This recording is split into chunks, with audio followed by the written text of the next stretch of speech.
Assalamualaikum warahmatullahi wabarakatuh. Alhamdulillahirabbil alamin.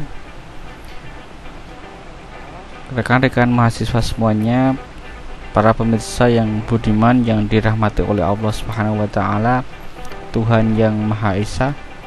Semoga kita semua dalam kondisi sehat walafiat dan tetap semangat untuk selalu belajar, tetap semangat untuk berbuat yang terbaik ya, untuk diri kita dan orang di sekitar kita dan lingkungan kita semuanya. Walaupun kita semua dalam kondisi pandemi COVID-19 atau disebut sebagai COVID-19 atau corona ini.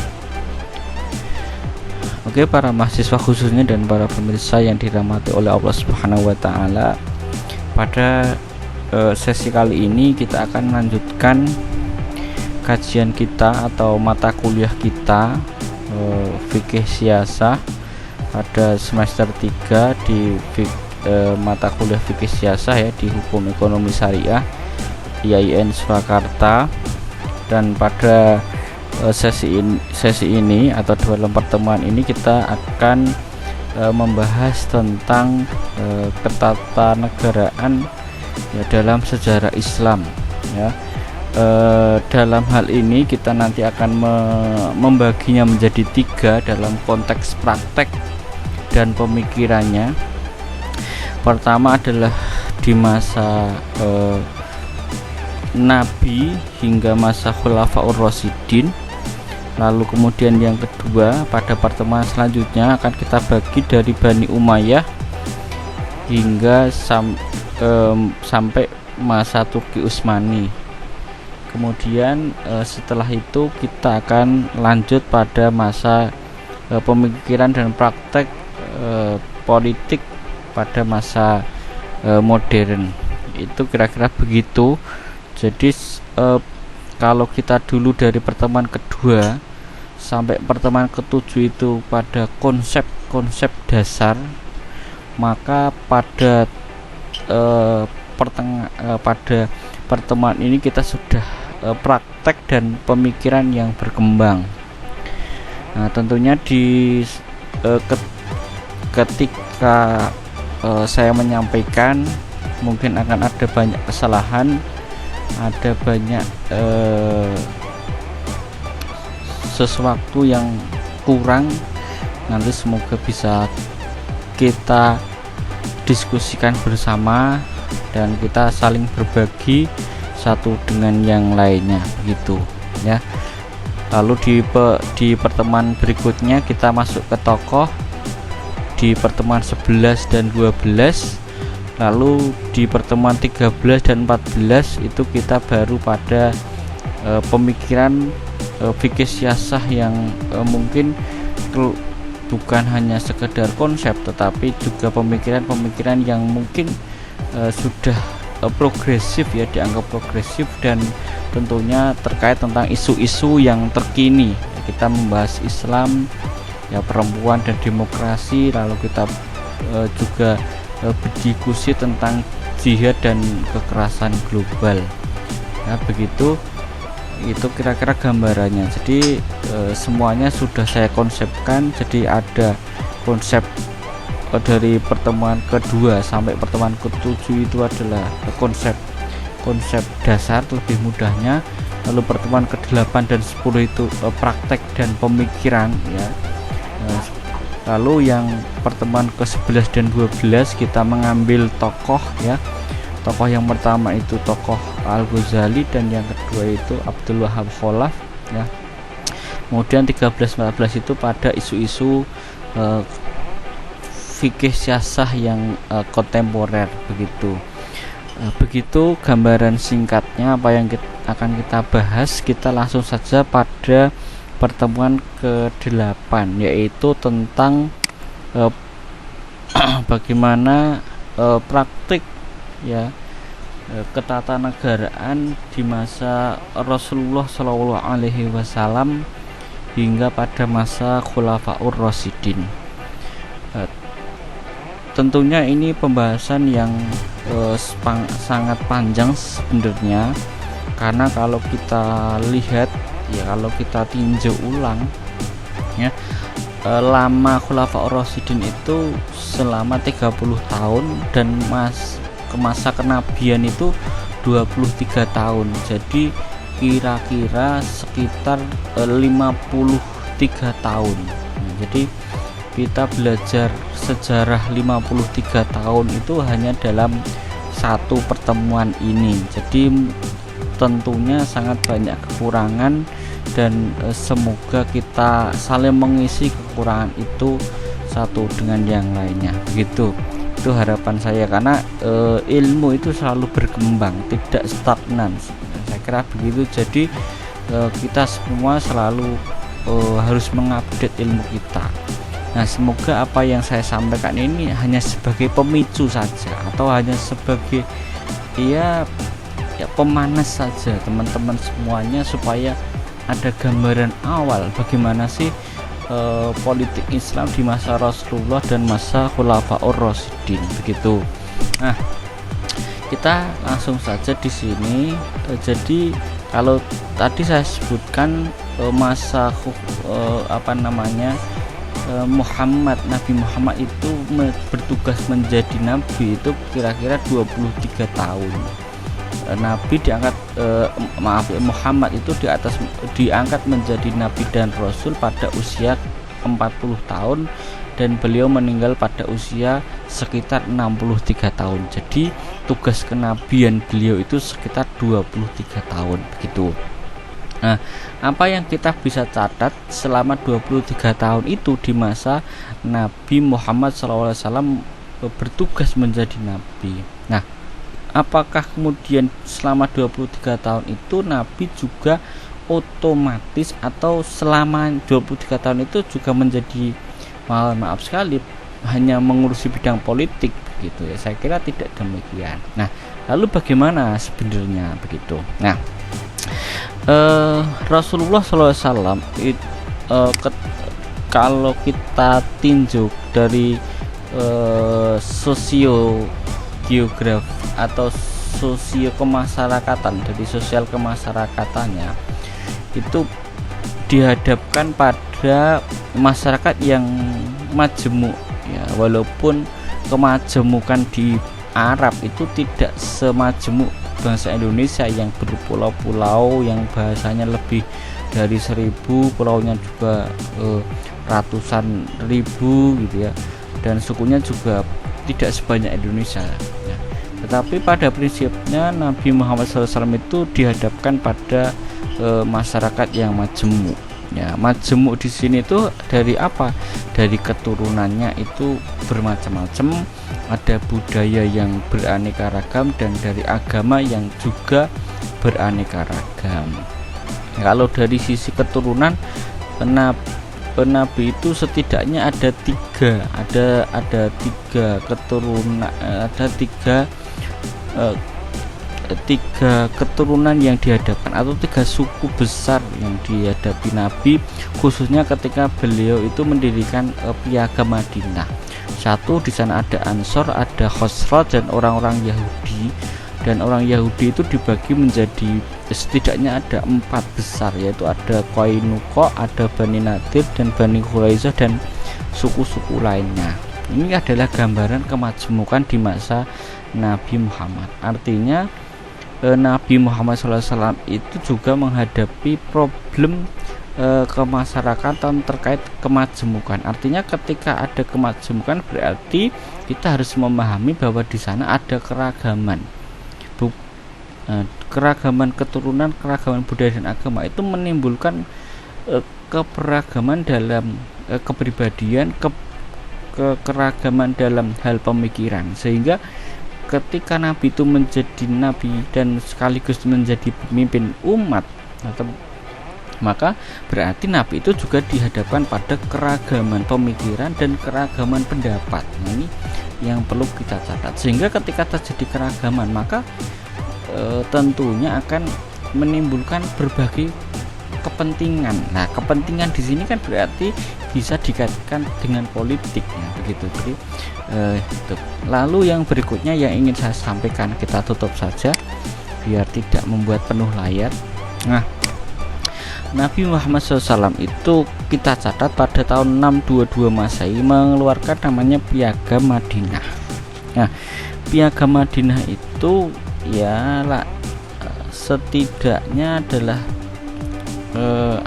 ada dua hal yang ingin disampaikan di sana sebenarnya, yaitu bahwa semua umat Islam itu adalah satu kesatuan. Nah, saya di sini adalah sebagai satu kesatuan. Nah, walaupun berasal dari berbagai suku dan keragaman ya, dan golongan. Lalu yang kedua, bahwa dengan adanya Piagam Madinah itu menunjukkan bahwa hubungan intern komunitas muslim dan hubungan ekstern antara komunitas muslim dengan non muslim didasarkan pada prinsip-prinsip bertetangga yang baik ya, saling membantu menghadapi musuh bersama ya, membela orang yang teraniaya, saling menasihati dan menghormati kebebasan beragama. Itu setidaknya yang bisa yang bisa kita tangkap landasan dari Piagam Madinah itu. Jadi karena ketika seorang itu sudah menjadi muslim, maka itu menjadi satu kesatuan walaupun itu berbeda suku. Kemudian perlu kita catat juga bahwa ketika Nabi Muhammad SAW itu mendirikan negara dengan Piagam Madinah, bahwa di sana ada beberapa karakter umat Nabi Muhammad. Nah, ini di situ ada tali pengikat ya, kemudian ada solidaritas, melindungi kebebasan ya, dalam beragama ya, kemudian memiliki kedudukan yang sama ya, sebagai masyarakat harus saling membantu dan begitu tadi, harus saling melindungi dan lain sebagainya ya. Kemudian antara warga negara itu harus menjalankan tugasnya masing-masing, sama di hadapan hukum dan lain sebagainya. Ini adalah prinsip-prinsip dari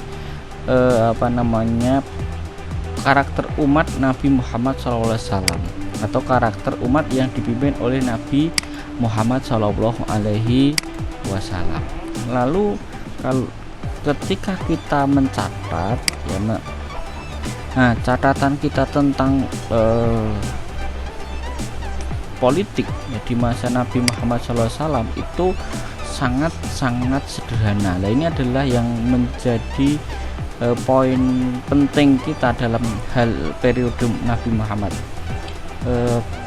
Pertama, bahwa Rasul itu sebagai pemegang otoritas kehidupan ukhrawi atau Rasul kepala negara dan sekaligus hakim ya, tidak memisahkan antara kekuasaan legislatif, eksekutif dan yudikatif. Nah, jadi Rasul itu pada satu sisi juga menjadi seorang Rasul, pada satu sisi Rasul itu menjadi kepala negara, dan pada satu sisi Rasul itu juga bertugas menjadi hakim sekaligus. Karena Nabi Muhammad itu sebagai tokoh sentral ya, sebagai pemegang otoritas dalam semua bidang tadi. Nah, sehingga ketika Nabi Muhammad SAW itu menjadi nabi dan mendirikan negara ya, dengan nama tadi misalkan Piagam Madinah tadi, itu Rasul itu berperan menjadi tiga hal itu sekaligus. Jadi sangat sederhana. Intinya adalah belum ada pembagian kekuasaan yang jelas seperti mungkin negara-negara saat ini. Nah, yang berikutnya adalah Nabi Muhammad SAW itu tidak pernah menjelaskan mekanisme pemerintahan yang lengkap dan terinci. Artinya Nabi Muhammad SAW itu tidak menjelaskan sistem pemerintahan yang seperti apa yang diinginkan oleh Islam. Tidak ya. Nabi Muhammad SAW juga tidak mengklaim bahwa ini adalah sistem yang paling benar dan lain sebagainya, tidak pernah. Jadi sangat sederhana sekali. Lalu yang berikutnya, Nabi Muhammad SAW tidak pernah merombak titik total sistem kekuasaan suku-suku Arab yang telah lama diterapkan oleh Islam yang berbeda-beda sesuai faktor geografis dan kesejahteraan perkotaan pedalaman. Jadi Nabi Muhammad SAW itu ya tidak pernah merubah secara total ya sistem-sistem kesukuan yang ada di Arab. Nah, kemudian yang berikutnya, bagaimana cara Nabi Muhammad SAW itu mengambil keputusan politik. Nah, cara Rasulullah SAW itu mengambil keputusan politik setidaknya ada 3 cara yang bisa kita baca. Satu, bermusyawarah ya dengan para sahabat senior. Ya, ini contohnya ketika Nabi Muhammad SAW itu menanyakan kepada para sahabatnya bagaimana ini ada tawanan perang yang didapatkan karena kemenangan perang Badar. Lalu Umar bin Khattab itu mengatakan, dibunuh saja wahai Rasulullah. Namun Abu Bakar berbeda pendapat, ya jangan dibunuh, begitu kira-kira. Lalu suatu hari ya Umar ini suatu hari wahyu itu turun dan membenarkan apa yang diucapkan atau pendapat dari Umar ini yang dibenarkan berdasarkan wahyu Allah Subhanahu wa Ta'ala. Ya, ini adalah sebuah contoh di mana Rasulullah SAW itu ketika berpendapat, ketika mengambil keputusan politik itu dihasilkan dari musyawarah bersama para sahabatnya. Ini bisa rekan-rekan cek di Quran surat Al-Anfal ayat 67 sampai 69, yaitu di mana di situ Allah itu mengoreksi ya keputusan Nabi Muhammad SAW ya dan membenarkan pendapat Umar bin Khattab ya. Oke. Dan bentuk yang kedua, bagaimana cara Nabi Muhammad SAW itu mengambil keputusan politik adalah ya dengan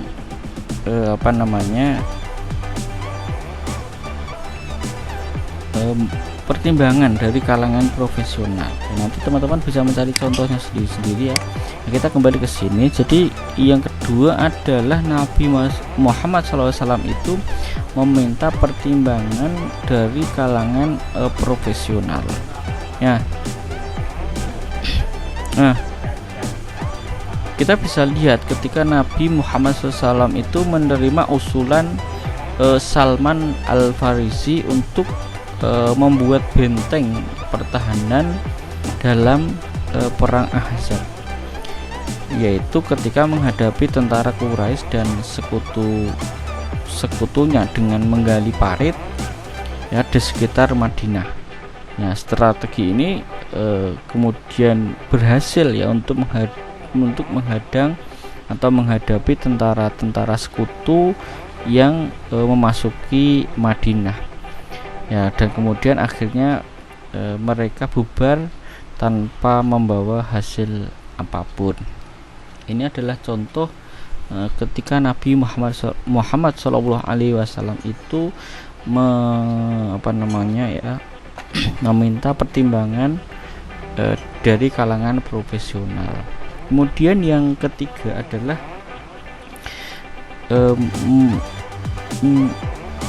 Nabi melemparkan masalah-masalah tertentu yang itu berdampak luas kepada masyarakat dalam forum yang lebih besar tentunya. Nah, bagaimana ini? Nah,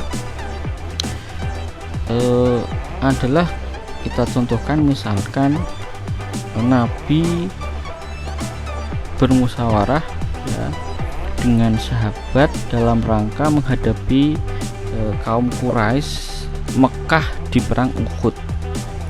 Nah, Nabi kemudian membicarakan strategi perang yang tepat dalam menghadapi musuh.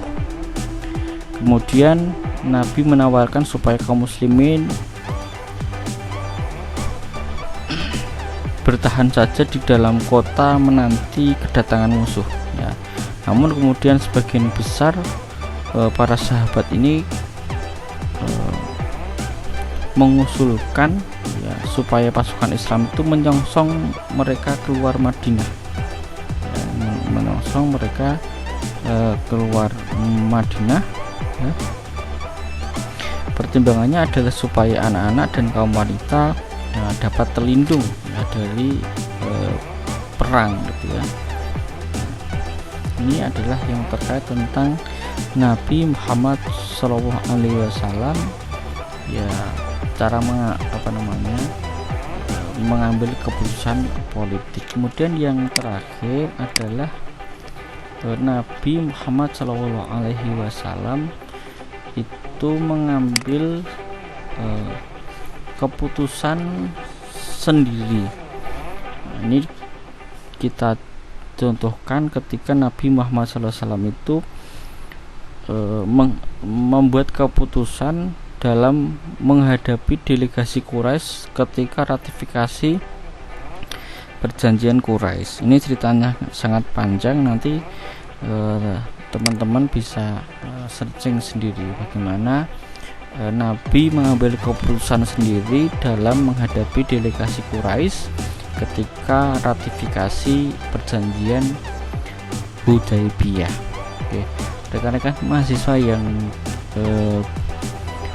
berbahagia dan rekan-rekan semuanya, ini adalah politik Nabi Muhammad SAW tentang pengambilan keputusan politik. Yang berikutnya masih berbicara tentang struktur politik yang masih sangat sederhana di periode Nabi Muhammad SAW, yaitu ada beberapa catatan yang bisa saya catat adalah Nabi membentuk lembaga hizbah untuk mengadili ketertiban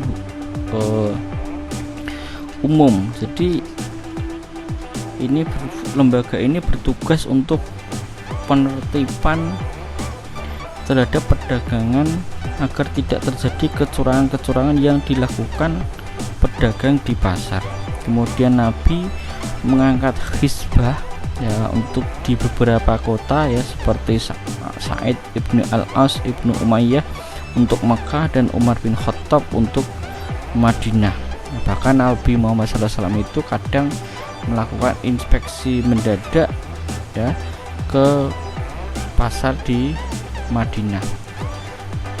Yang berikutnya, catatan yang berikutnya adalah ya untuk urusan daerah ya, untuk urusan pemerintah daerah Nabi Muhammad SAW itu mengangkat gubernur atau hakim ya, diantaranya misalkan adalah Mu'adz bin Jabal yang ditugaskan sebagai gubernur di Yaman ya. Ini juga hadisnya sangat terkenal sekali bagaimana Mu'adz bin Jabal ini diperintahkan Nabi untuk menjadi gubernur atau mengurusi di Yaman. Kemudian Nabi Muhammad SAW itu juga memiliki sekretaris ya, seperti Zaid bin Sabit dan Ali bin Abi Thalib ya.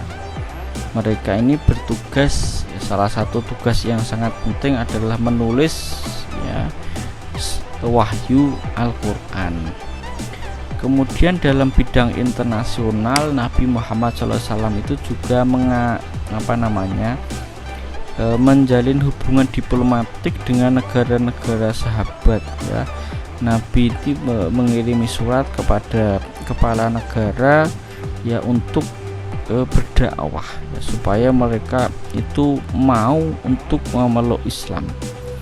Dan inilah adalah langkah diplomatik yang dilakukan oleh Nabi Muhammad Shallallahu Alaihi Wasallam ya. Dari sekian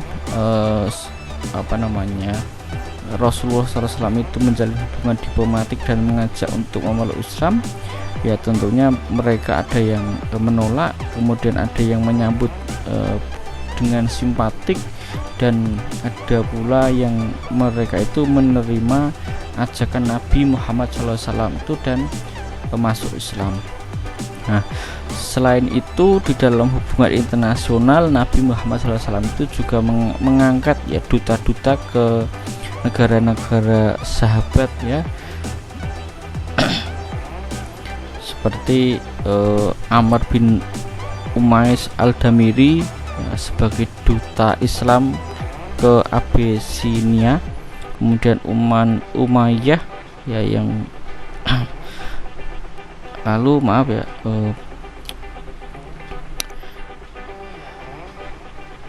nanti yang lain bisa teman-teman lihat lagi ya. Yang jelas saya contohkan misalkan Amr bin Umayyah Al-Adamiri sebagai duta Islam ke Abyssinia. Nah, teman-teman yang berbahagia, bahwa inilah struktur politik di masa Nabi Muhammad Shallallahu Alaihi Wasallam. Nah, tentunya ini adalah sesuatu yang perlu kita kritisi, ya, perlu kita baca ulang. Ya. Apakah benar bahwa Nabi Muhammad SAW itu membentuk misalkan piagam Madinah itu karena agama, ataukah itu memang strategi dakwah atau yang lain? Ini hal yang dalam tanda kutip mengkritisi itu semuanya. Para mahasiswa yang berbahagia dan para pemirsa yang budiman, jadi jelas di masa Nabi Muhammad SAW praktek kenegaraan yang dimainkan ya, dalam negara Madinah itu masih bisa kita katakan adalah negara yang teokrasi gitu ya, dimana syariat itu sangat menjadi posisi yang sentral, memiliki peranan yang sangat sentral dan sangat menjadi dasar politik Nabi Muhammad Shallallahu Alaihi Wasallam. Nah, apabila kita meninjau dari sisi pelaksanaan kekuasaan, maka kita bisa mengetahui bahwa pemerintahan Muhammad itu bisa dikatakan lebih mengarah kepada demokratis. Kita bisa melihat bagaimana Nabi Muhammad SAW tadi menyelesaikan permasalahan dengan musyawarah ya. Kemudian yang berikutnya Nabi Muhammad SAW itu juga melaksanakan pemegang fungsi sebagai pemegang kekuasaan dan juga sekaligus sebagai tugas kenabian ya. Nah, tapi tugas keduanya itu bukan bertanggung jawab kepada rakyatnya, tetapi lebih bertanggung jawab kepada Tuhan atau kepada Allah Subhanahu wa Ta'ala. Maka inilah yang kita katakan sesuatu yang mungkin unik gitu ya. Nah, keunikan yang berikutnya adalah bahwa Rasul ya, Muhammad itu sebagai Rasul ya, beliau bertugas untuk menyampaikan pesan-pesan wahyu Al-Quran ya.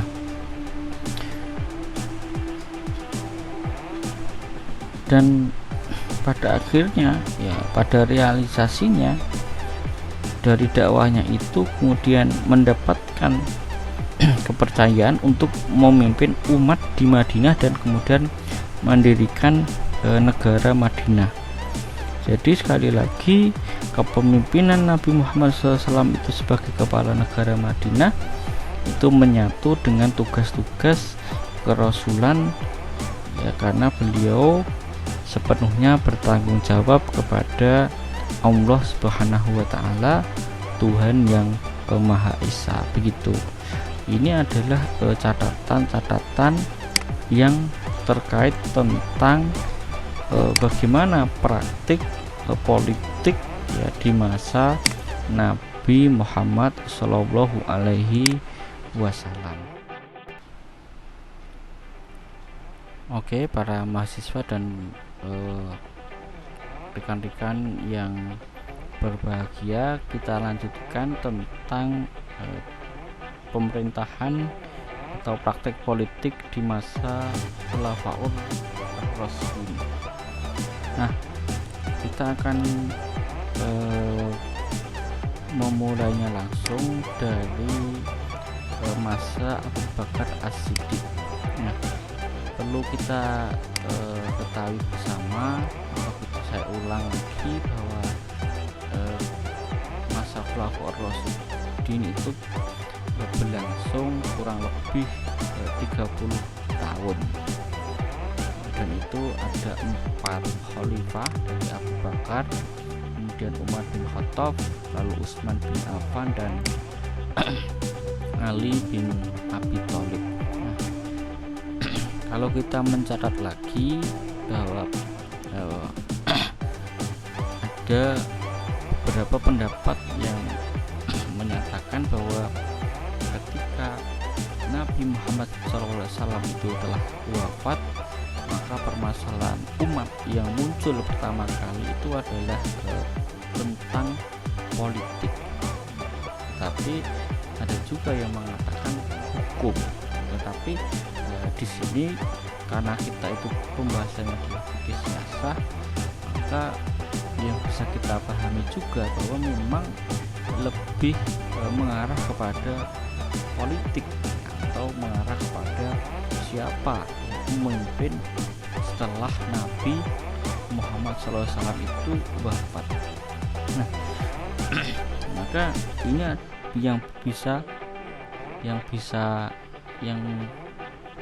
maka sekali lagi persoalan politik atau kepemimpinan inilah yang kemudian menjadi problem utama atau menjadi masalah yang sangat darurat ketika Nabi Muhammad SAW itu meninggal dunia. Siapakah yang berhak untuk menggantikan kepemimpinan Nabi Muhammad SAW? Kenapa menjadi problem? Karena Nabi itu ketika masih hidup itu tidak pernah menunjuk atau tidak pernah berwasiat kepada siapa kepemimpinan itu akan dilanjutkan setelah beliau itu wafat. Para mahasiswa dan rekan-rekan semuanya, sehari setelah Nabi Muhammad SAW itu wafat, maka kaum Ansor itu memperkasai musyawarah yang besar di Sakifah Bani Sa'idah. Mereka sangat sibuk atau sangat perhatian ya terhadap pengganti kekuasaan politik Nabi.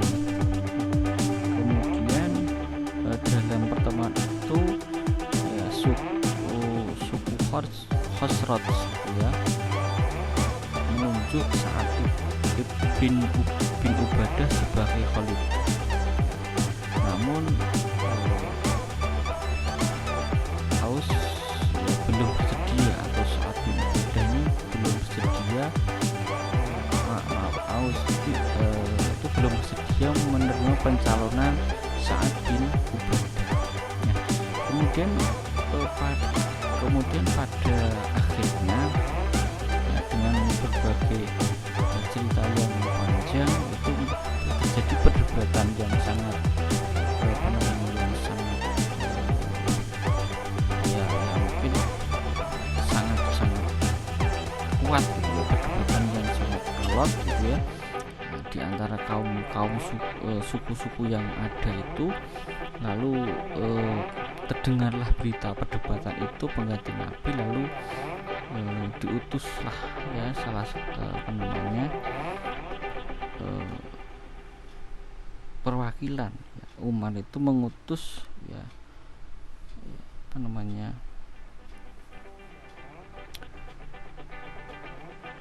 perwakilan ya, supaya dipilihlah ya khalifah. Kemudian Umar ini intinya mendukung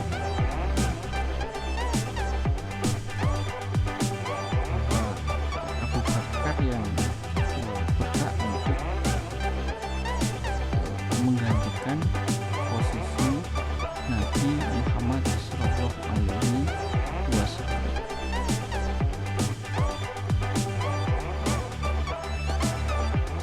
Jadi diawali dengan perdebatan di Bani Saqifah tadi yang dibatasi oleh kaum Ansor, lalu terjadi perdebatan di situ, banyak beberapa suku berkumpul di situ, lalu dengan Umar. Lalu Umar ini mendengar berita tersebut lalu memerintahkan Abu Bakar, nama Abu Bakar tidak bisa karena mengurus jenazah Rasulullah Shallallahu Alaihi Wasallam. Kemudian intinya Umar ini berangkat kemudian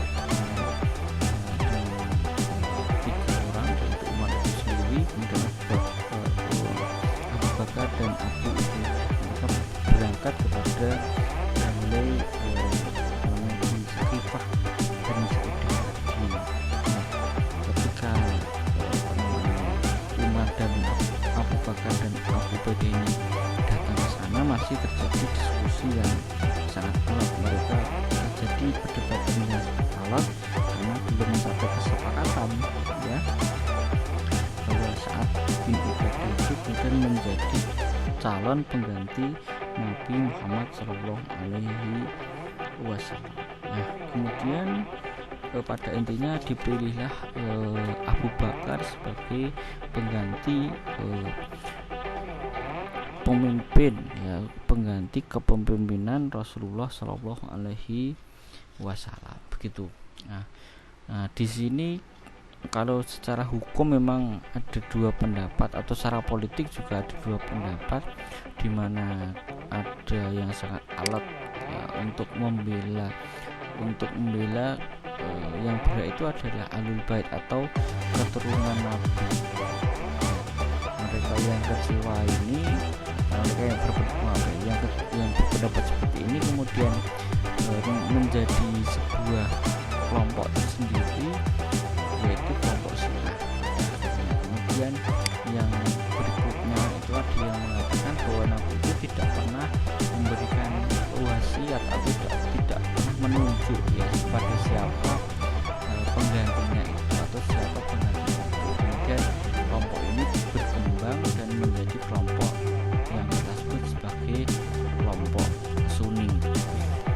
Nah, yang berikutnya itu adalah sejarah awal bagaimana Abu Bakar itu menjadi khalifah. Intinya terjadi perdebatan yang sangat alot dan Nabi Abu Bakar itu dipilih menjadi pengganti Rasulullah SAW itu karena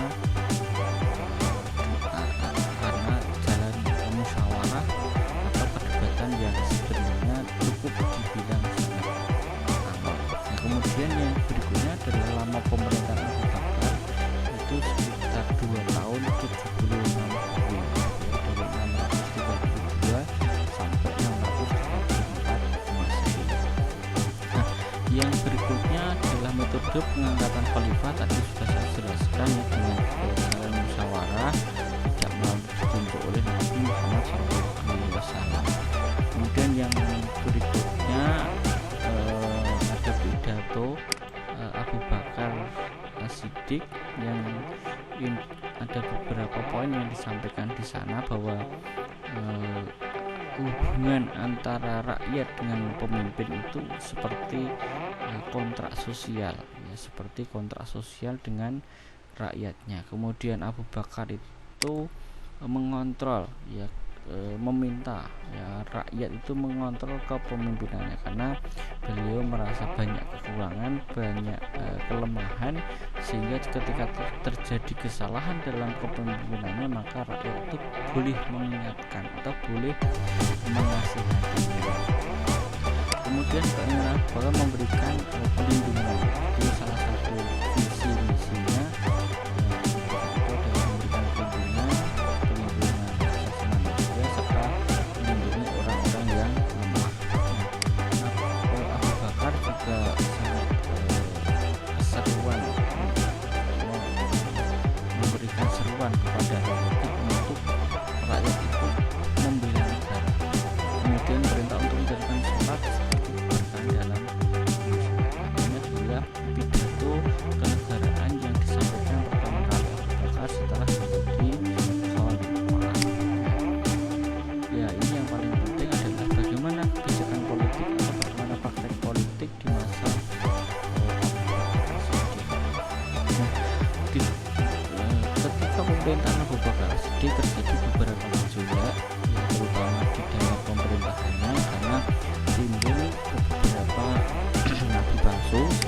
beliau kemudian memerangi nabi palsu, kemudian juga memerangi orang yang tidak atau enggan membayar zakat.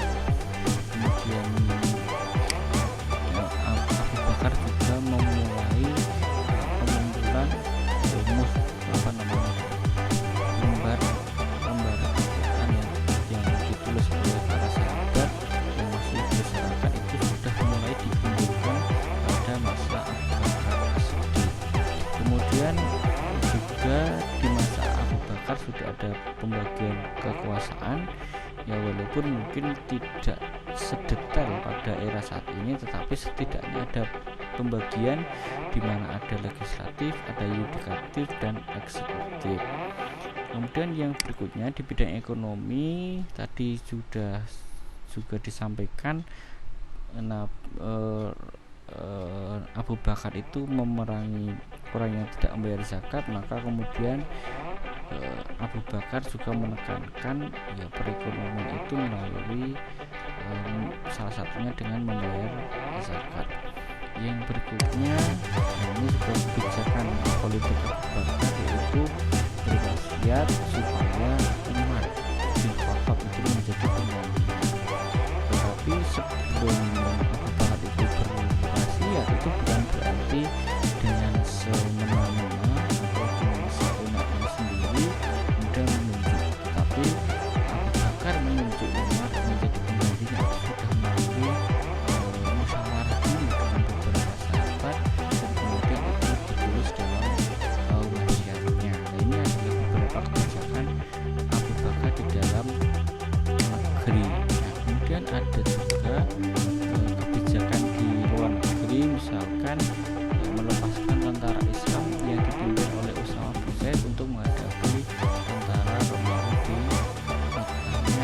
Ini hanya satu contoh saja terkait tentang kebijakan politik Abu Bakar di luar negeri itu. Kita lanjutkan para mahasiswa dan rekan-rekan semuanya yang berbahagia, kita pada sesi yang berikutnya, yaitu tentang kekhalifahan Umar bin Khattab. Oke, ada 3 hal yang bisa saya sampaikan di masa Umar bin Khattab, yaitu menawarkan pemerintahan. Ini lumayan lama ya dibandingkan dengan Abu Bakar tadi. Kalau Abu Bakar hanya sekitar 2 tahun lebih, kalau Umar bin Khattab itu sekitar 10 tahunan. Para mahasiswa dan rekan-rekan yang berbahagia, jadi kita belajar apa sih yang dilakukan Umar bin Khattab terutama dalam bidang politik. Nah, metode pengangkatan beliau itu memang melalui wasiat sebagaimana yang kita jelaskan tadi di masa kekhalifahan Abu Bakar tadi, yaitu wasiat, dan sebelumnya itu dimusyawarahkan. Itu wasiat Abu Bakar, tetapi Abu Bakar juga kemudian bertanya kepada sahabat-sahabat yang lain dan dipilih Umar itu sebagai pengganti itu.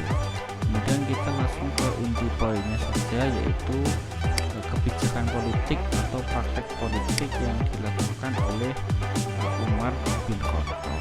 Nah, di masa ini perlu kita ketahui karena kondisinya itu sudah ditata ya, oleh Abu Bakar sehingga agak kondusif, sehingga kemudian yang dilakukan oleh Umar bin Khattab ya adalah perluasan wilayah atau ekspansi wilayah.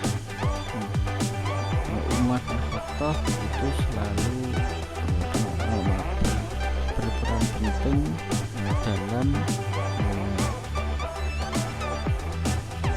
perluasan kekuasaan Islam gitu ya, yang telah melampaui ya, Jazirah Arabia. Penaklukan demi penaklukan sudah dilakukan pada masa Umar bin Khattab. Ya, bahkan di masa Umar bin Khattab, ya, negara yang adidaya, ada dua negara yang adidaya, yaitu Persia dan Romawi atau Bizantium, itu sudah di tangan atau sudah berhasil dikuasai oleh umat Islam. Nah, ini adalah bentuk Umar bin Khattab itu sangat serius dalam memperluas lahan dakwahnya untuk memperluas kekuasaan Islam gitu ya. Tentunya ini untuk kepentingan dan keperluan umat Islam. Para mahasiswa dan rekan-rekan yang berbahagia, jadi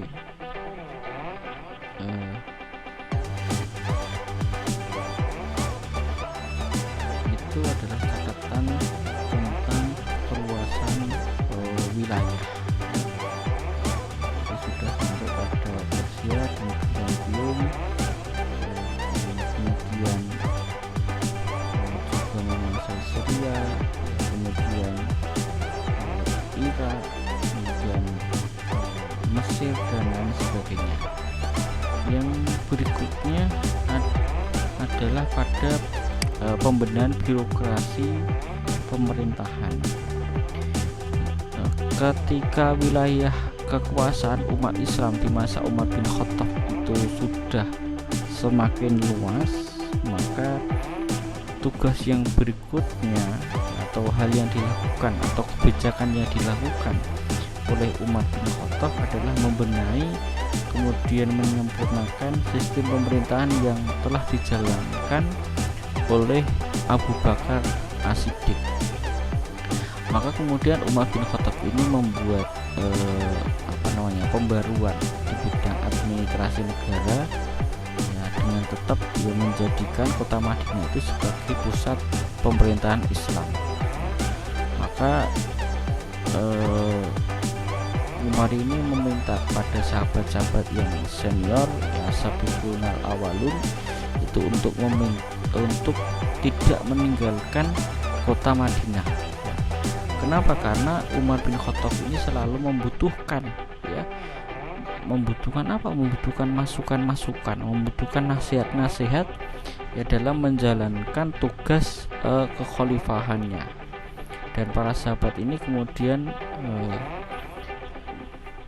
dimasukkan di dalam anggota majelis syuro, ya, sebagai teman bermusyawarah, sebagai teman untuk bisa menasehati dalam setiap kebijakan-kebijakan politiknya gitu ya.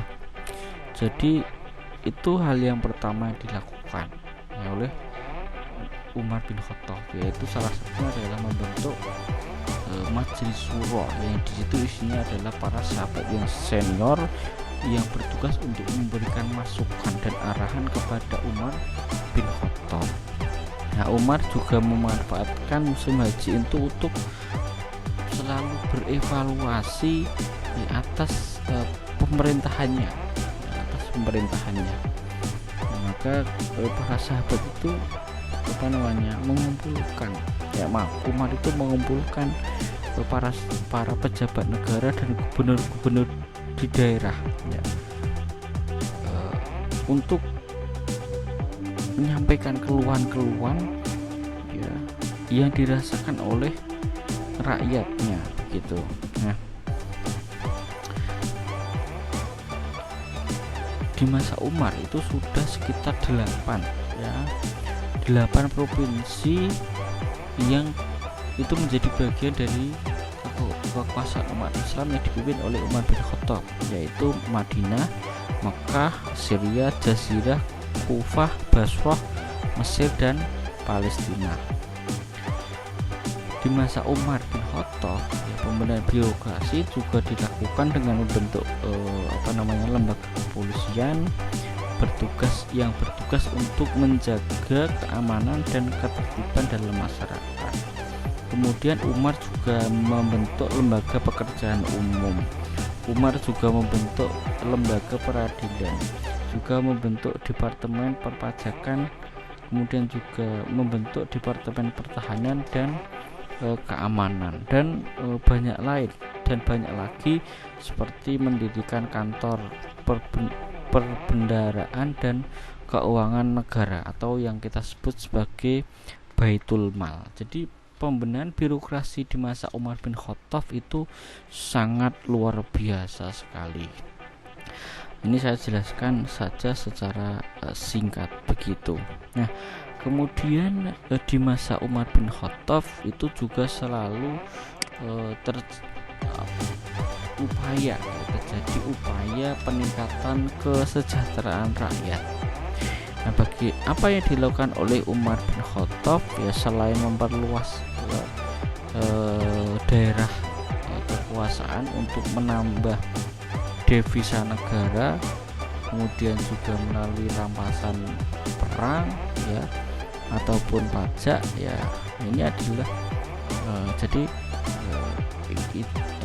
maka Umar itu kemudian juga memberikan tunjangan. Jadi di masa Umar itu untuk meningkatkan kesejahteraan rakyatnya, Umar melakukan berbagai upaya dari ekspansi wilayah untuk menghasilkan devisa negara, kemudian dari harta rampasan perang, dan kemudian pajak yang dibayarkan oleh daerah-daerah.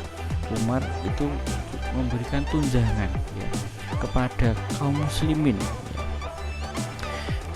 Nah, ini juga berdasarkan apa dan bagaimana itu sudah dipikirkan oleh Umar bin Khattab ya. Seperti pemberian berdasarkan nasab kepada Nabi, kemudian senioritas dalam Islam, kemudian juga jasa dan perjuangan mereka dalam menegakkan Islam. Ini adalah ukuran Umar bin Khattab dalam memberikan tunjangan kepada rakyatnya. Lalu Umar bin Khattab itu juga memberikan bantuan juga atau sumbangan atau menyiapkan dana untuk kesejahteraan rakyatnya ya, kepada anak pungut dan terlantar dan orang-orang miskin yang itu memang berhak untuk mendapatkan bantuan. Intinya bahwa Umar bin Khattab itu memberikan tunjangan sosial kepada siapapun yang itu memang secara profil itu berhak mendapatkan tunjangan sosial tersebut guna untuk peningkatan kesejahteraan sosial. Nah, kemudian yang berikutnya kita ke bawah dulu, yaitu lembaga peradilan. Nah, seperti penjelasan di atas bahwa Umar bin Khattab itu sudah memisahkan ya antara kekuasaan eksekutif dan yudikatif. Nah, jadi di sana bisa kita cek apa buktinya ya, Umar itu sudah memisahkan antara eksekutif dan yudikatif atau hukum. Nah, atau kalau eksekutif itu pemerintahan.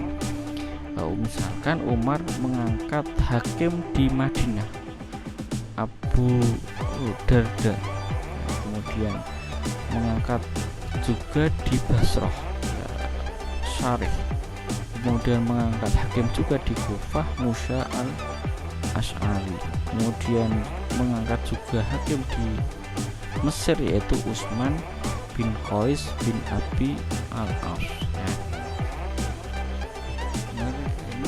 Diberi tugas oleh Umar bin Khattab untuk menjadi hakim dan tidak boleh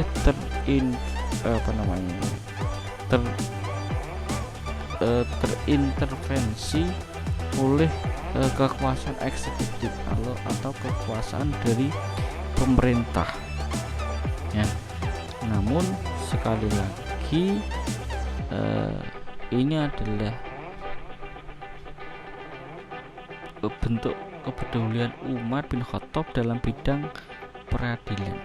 Nah, tetapi di sini ada catatannya, yaitu hakim-hakim yang diangkat oleh Umar bin Khattab tadi itu baik di pusat ataupun daerah itu diberikan kekuasaan ya atau kewenangan ya, terkait tentang harta atau hukum perdata. Nah, untuk masalah pidana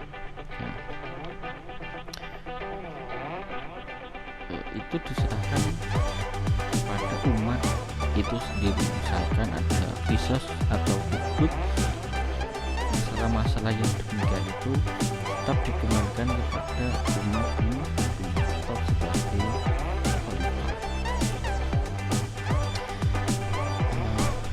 Masih di bidang peradilan atau di bidang hukum, Umar ini juga sosok yang sangat bisa kita bilang liberal juga bisa, kontroversi juga bisa, sebagai seorang mujtahid yang luar biasa juga bisa. Karena ketika Umar bin Khattab, di masa kekhalifahan Umar bin Khattab inilah banyak hukum-hukum hasil ijtihad yang baru yang belum pernah muncul baik di masa Muhammad SAW atau ketika masa pemerintahan Abu Bakar. Apa itu? Misalkan Umar bin Khattab ini kemudian beristihad untuk adanya sholat taraweh berjamaah. Kemudian ada juga kebijakan Umar yang tidak memberikan zakat itu kepada mu'alaf. Dan lain sebagainya. Adalah Umar juga tidak membagi harta rampasan perang berupa tanah. Ini juga bahkan Umar bin Khattab itu ada masa tertentu yang tidak memotong tangan ya, kepada orang yang jelas-jelas mencuri karena di musim paceklik. Nah, ini adalah kebijakan yang rasional ya, kebijakan yang bagi orang yang kurang paham akan dianggap menjadi sesuatu yang sangat liberal atau bahkan dianggap itu bertentangan dengan teks ya. Tetapi sekali lagi inilah kebijakan Umar bin Khattab yang sangat revolusioner dan sangat-sangat sangat penting untuk kita pelajari juga ya. Oke. Dalam pembagian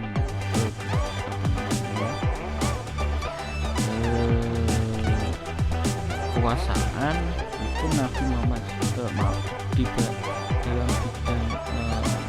pergantian kekhalifahan, sebenarnya Umar ini juga tidak mau menunjuk siapa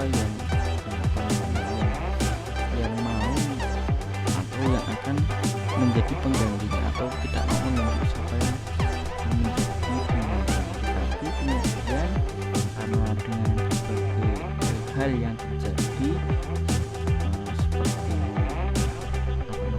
desakan dari para sahabat, sehingga kemudian Umar itu memberikan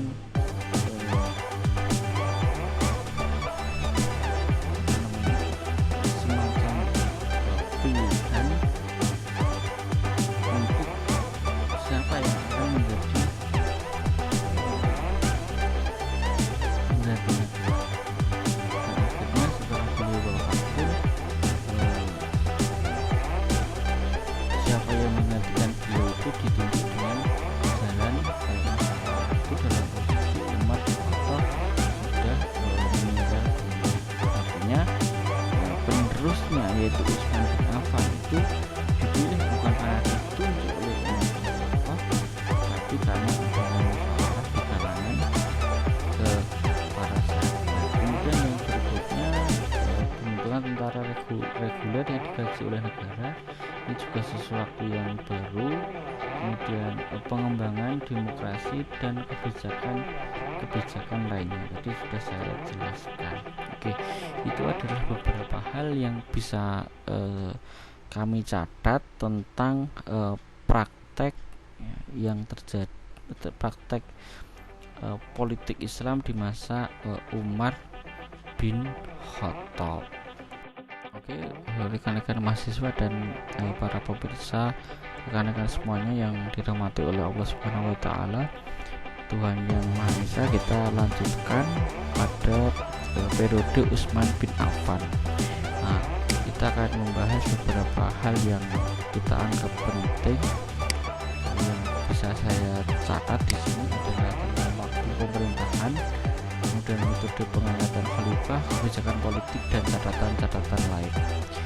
Kalau kita berbicara waktu, Utsman ini lumayan lama, yaitu sekitar 11 tahun ya, dan beliau menjadi khalifah itu sudah pada usia yang cukup tua ya, sekitar 65 tahun, dan mungkin khalifah yang paling tua ketika menjabat itu adalah Utsman bin Affan.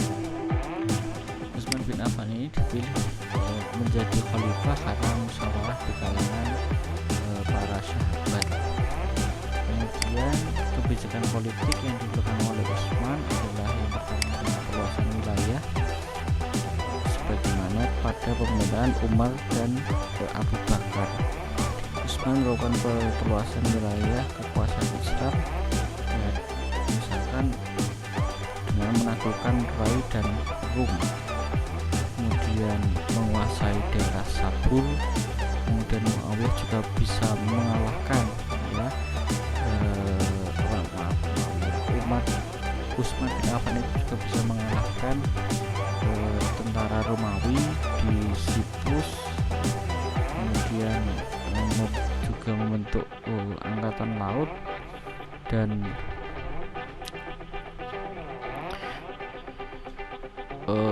pada pemerintahan Utsman bin Affan ini juga bisa menguasai Andalus atau Spanyol, dan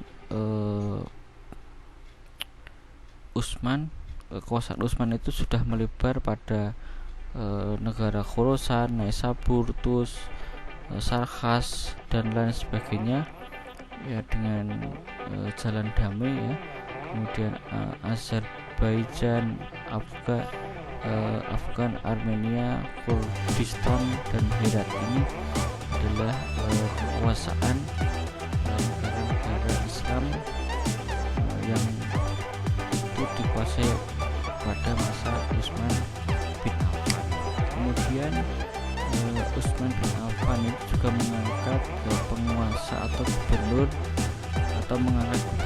di beberapa daerah yang dia kuasai, seperti gubernur di Mekah, Taif, Sonat, Sinatas, Kufah, Mesir, Sam, kemudian Kirgistan, Azerbaijan, dan lain sebagainya. Itu setiap wilayah tadi itu memiliki gubernur masing-masing, karena tidak mungkin Utsman langsung melakukan kepemimpinan itu secara langsung. Maka untuk membantu tugas tersebut itu dibantu oleh para gubernur.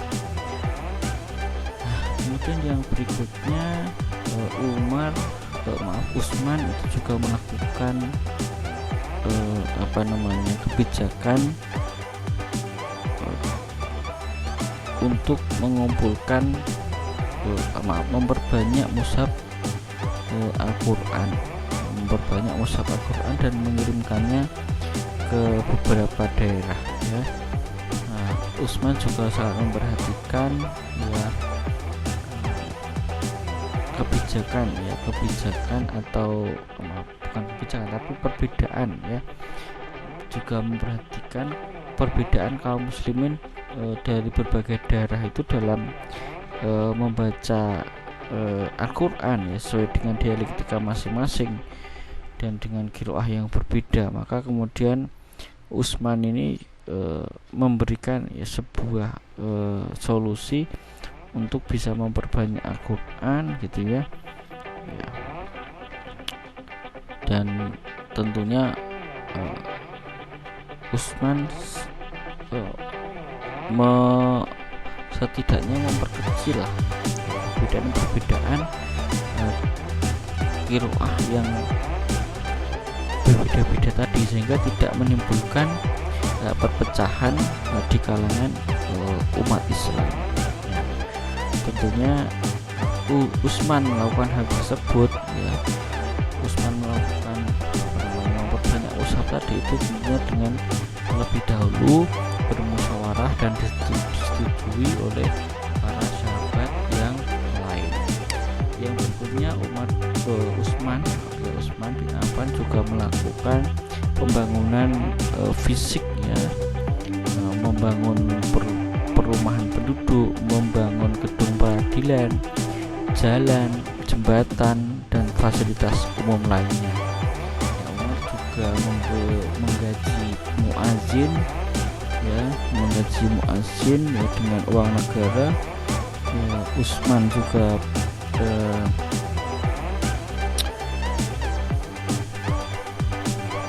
menjalankan semua itu ya, dibantu dengan pejabat-pejabat yang terkait tentang keuangan, seperti pejabat yang mengurusi tentang pajak, kemudian juga mengurusi tentang bendahara negara dan kepolisian serta pekerjaan umum dan juga militer. Jadi di dalam hal ini semuanya tentunya dibantu oleh orang-orang atau lembaga-lembaga tertentu yang didirikan oleh Utsman bin Affan. Nah, ini sudah saya sampaikan tadi, gubernur membantu Utsman untuk urusan daerah. Kemudian yang berikutnya, catatan di masa Utsman bin Affan antara lain adalah kebijakan Utsman lebih mengutamakan kaum keluarga. Ini titik lemahnya Utsman bin Affan, yaitu adanya praktek nepotisme yang dilakukan oleh Utsman bin Affan dengan mengangkat pejabat-pejabat yang berasal dari keluarganya, meskipun sebenarnya dari kalangan keluarga itu dianggap itu tidak layak untuk menepati jabatan tersebut. Maka sebagian pejabat yang lama yang sudah senior itu kemudian dicopot atau dipecat oleh Utsman bin Affan, seperti pemecatan Al-Mughirah bin Abi Syubah ya, sebagai gubernur Kufah, kemudian diganti oleh Sa'id bin Al-As ya, saudara sepupu Utsman. Kemudian saat tadi itu hanya setahun menduduki posnya karena digantikan oleh Al-Walid bin Uqbah yang masih saudara seibu dengan khalifah, yaitu Khalifah Utsman bin Affan. Kemudian Utsman juga memecat Amr bin As, di mana Amr bin As ini sangat memiliki jasa yang besar karena sebelumnya menjadi gubernur di Mesir, lalu kemudian dipecat dan diganti Abdullah bin Sa'ad bin Abi Saf, yaitu masih saudara sepupu Utsman bin Affan. Bahkan jabatan-jabatan yang strategis itu diserahkan kepada orang-orang yang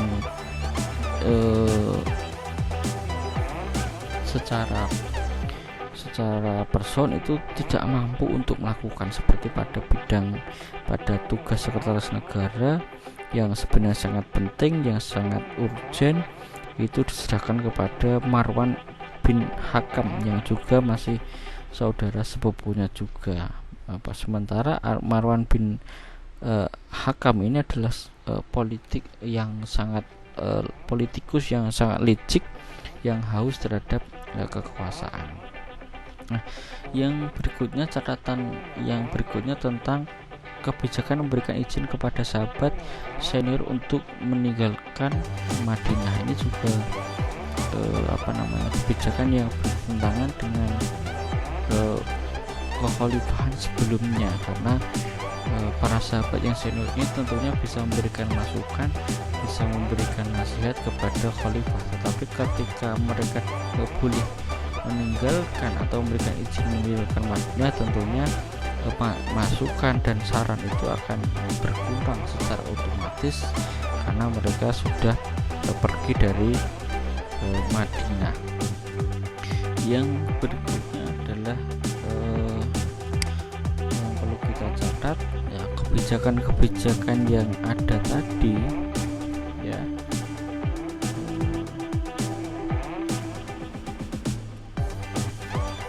itu menimbulkan beberapa pro dan kontra ya, atau cara mudahnya ada pendukung dan ada yang oposisi terhadap pemerintahan Utsman bin Affan ini,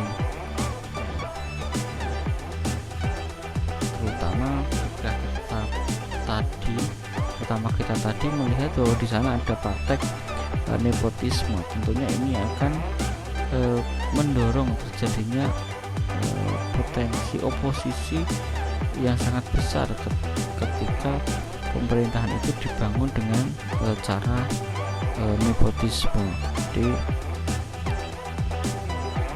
kebijakan Umar yang mengutamakan keluarganya atau yang nepotisme tadi untuk menduduki jabatan karena kepercayaan atau kenapa, ini tentunya akan menimbulkan dampak yang sangat signifikan gitu ya. Kemudian ini terkait tentang yang di sini tentunya ya. Yang berikutnya adalah kebijakan tadi tentang sahabat boleh meninggalkan kota Madinah. Ini tentunya akan menyebabkan kontrol yang berkurang gitu ya, sudah saya jelaskan tadi. Kemudian mengenai oposisi itu dapat kita pahami dalam konteks berbedanya perlakuan yang mereka alami antara pemerintahan Umar dan Utsman. Jadi ada perbedaan yang sangat mencolok sehingga arus oposisi itu di masa Utsman itu sangat atau kita katakan lebih besar daripada pemerintahan Umar begitu, karena hak mereka dalam tanda kutip di masa Utsman bin Affan itu kurang hak rakyat itu kurang mendapatkan perhatian, atau dapat kita katakan pada masa Utsman bin Affan itu kontrol dan kritik ya terhadap pejabat negara itu juga berkurang ya dibandingkan pada pemerintahan Umar bin Khattab. Ini adalah catatan yang bisa kita ambil ya. Dan perlu kita catat juga, Utsman ini meninggal karena dibunuh oleh umat Islam sendiri ya. Ini tentunya terkait dengan apa ya, bisa kita katakan dengan segala diskusinya atau dengan segala perdebatannya, tentunya karena adanya perdebatan pada ranah politik. Yang berikutnya kita langsung pada pemerintahan Ali bin Abi Thalib. Nah, pada periode ini kita akan berdiskusi atau menyampaikan banyak hal tentang kekhalifahan atau praktek politik Islam di masa Ali bin Abi Thalib. Nah, kalau kita cek lagi para pemirsa, para mahasiswa yang berbahagia yang dirahmati oleh Allah Subhanahu wa taala. Nah, setelah terjadi pembunuhan Utsman bin Affan, maka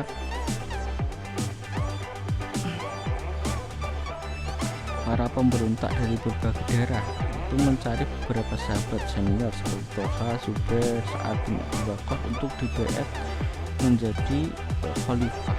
Namun tentunya di antara mereka itu tidak bersedia.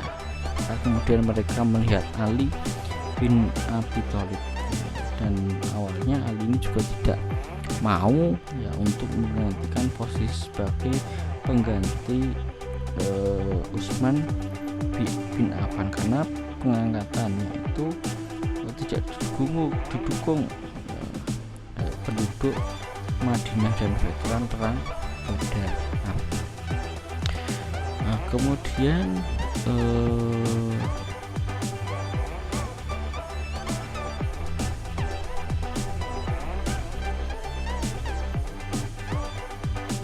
yang terjadi intinya adalah kemudian Ali lah yang berhak menjadi khalifah.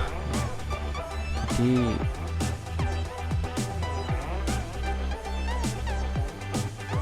Ali menjadi khalifah setelah Utsman bin Affan itu juga bukan berarti tidak menimbulkan pecah belah, bukan begitu ya. Tapi ketika Ali menjadi pengganti Utsman bin Affan itu ya, umat Islam juga terjadi perpecahan. Nah,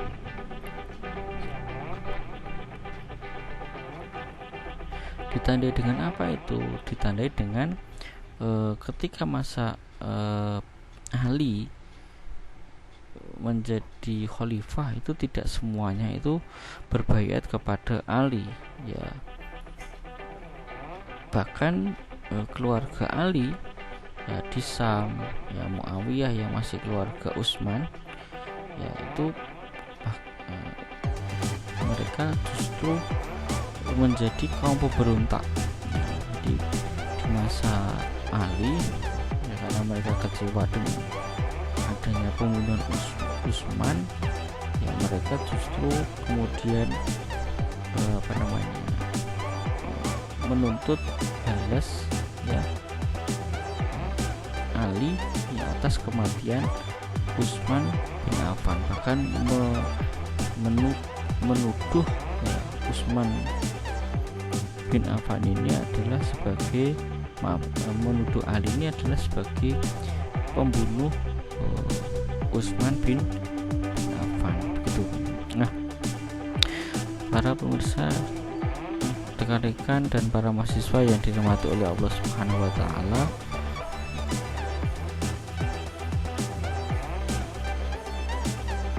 walaupun yang terjadi adalah sedemikian rupa ataupun terjadi pemberontakan yang seperti yang saya sebutkan tadi, Ali bin Abi Thalib itu tetap sah menjadi khalifah ya, di masa itu ya, karena didukung oleh sebagian besar rakyatnya.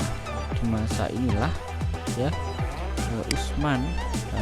di masa Ali bin Abi Thalib ini terjadi perang Siffin ya, sebagaimana saya sebutkan pada pertemuan sebelumnya, di mana Ali itu menang dalam perangan, namun kemudian di sana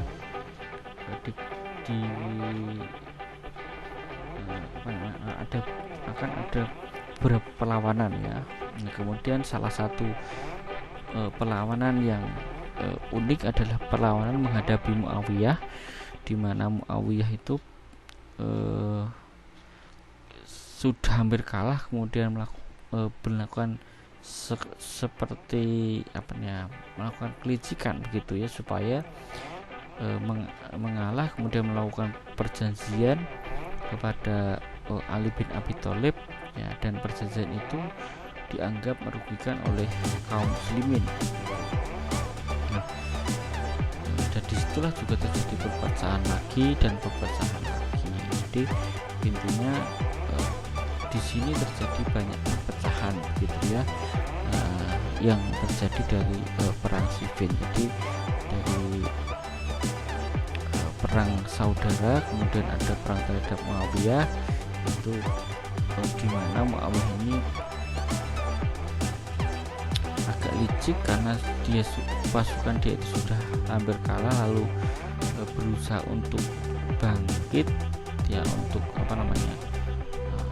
bangkit, kemudian berarbitrasi, berunding dengan Ali bin Abi Thalib. Dia melakukan perjanjian untuk damai, tetapi perjanjian itu sebenarnya banyak sahabat yang kemudian merasa keberatan dengan perjanjian tersebut gitu. Dan pada akhirnya Ali lah yang kemudian kalah dari Muawiyah, karena setelah Ali itu adalah pada pemerintahan yang dipimpin oleh Muawiyah. Yang berikutnya karena tadi ada perjanjian dengan Muawiyah, antara Ali dengan Muawiyah, maka kemudian beberapa pasukan dari Ali ini keluar atau tidak mendukung lagi Ali bin Abi Thalib ini. Maka kemudian mereka mendirikan kelompok yang kita sebut sampai hari ini adalah kelompok Khawarij ya. Yang berikutnya pada Ali bin Abi Thalib itu terjadi perpecahan tiga kelompok besar, yaitu adalah kelompok Muawiyah yang tadi itu melakukan kelicikan seperti kelicikan atau permainan lah begitu, yang itu awal yang akhirnya melawan Ali bin Abi Thalib ya, karena kecewaannya. Kemudian ada kelompok Syiah ya, kelompok Syiah itu adalah pendukung Ali bin Abi Thalib. Yang terakhir adalah kelompok Khawarij. Khawarij itu adalah yang keluar dari kelompoknya Ali bin Abi Thalib. Jadi keluar yang dulunya adalah kelompoknya pendukung Ali bin Abi Thalib, namun karena kecewa maka kemudian mereka keluar menjadi kelompok Khawarij. Yang berikutnya waktu pemerintahan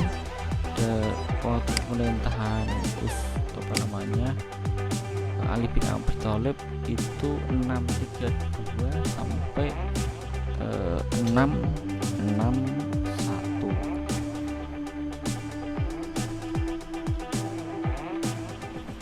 Ini sekitar 29 tahun, jadi sangat panjang ya, atau sangat lama pemerintahan Ali bin Abi Thalib, hampir 30 tahun. Jadi di antara Khalifah 4 tadi yang paling lama jabatannya ya kira-kira adalah ini. Tapi teman-teman nanti bisa cek lagi ya, apakah benar Ali bin Abi Thalib itu memimpin sekitar 30 tahun. Ini perlu dicek lagi, tapi disitu sudah saya kasih tahunnya dari 632 sampai 661, jadi sekitar 29 tahun. Teman-teman bisa cek lagi. Kemudian metode pengangkatan Khalifah Ali bin Abi Thalib ini melalui pemilihan dan musyawarah. Kemudian yang terakhir adalah kebijakan politik. Satu, memperhatikan gubernur yang diangkat oleh Utsman sebelumnya dan menarik kembali tanah negara yang telah dibagi-bagi Utsman kepada kerabatnya. Jadi ada praktek nepotisme. Gubernur yang dipecat tadi itu kemudian diangkat oleh diangkat kembali oleh Ali bin Abi Thalib. Kemudian yang berikutnya adalah kebijakan politik yang kedua adalah Ali mendapat tantangan keras dari mereka yang digeser kedudukannya ya. Jadi karena mereka digeser kedudukannya, maka Ali ini kemudian mendapatkan tantangan atau protes yang keras. Kemudian membuka ruang damai ya kepada Muawiyah yang hampir kalah tadi, namun kemudian mengalami kegagalan karena sebagian pihak dari pendukung Ali itu bahwa perjanjian dengan Muawiyah itu justru merugikan pihak Ali itu sendiri. Itu adalah apa yang terjadi di masa kekhalifahan Ali bin Abi Thalib. Intinya bahwa di masa kekhalifahan 4 tadi itu memang lebih bercorak Sunni, dan kita bisa melihat bahwa di setiap fase, di setiap masa kekhalifahan itu tidak terlepas dari kepentingan golongan, tidak juga terlepas dari berbagai aliran-aliran yang muncul, dan juga ada unsur nepotisme ya, terutama pada masa Utsman bin Affan tadi. Jadi itu yang bisa kita sampaikan di sini di sesi kekhalifahan di praktek politik di masa Nabi Muhammad SAW hingga pada masa Khulafaur Rasyidin. Saya harap demikian yang bisa saya sampaikan praktek politik Islam di masa Nabi Muhammad SAW hingga pada masa kekhalifahan 4 kekhalifahan tadi. Semoga yang sedikit ini bisa memberikan pandangan, bisa memberikan wawasan, bisa memberikan gambaran, atau ya minimal bisa menambah rasa ingin tahu kita bersama dan menambah rasa semangat kita untuk selalu belajar dan belajar. Sekian, jika ada salahnya, jika ada kekurangannya, saya mohon maaf. Semoga bermanfaat. Terima kasih. Alhamdulillahirabbil alamin. Wassalamualaikum warahmatullahi wabarakatuh.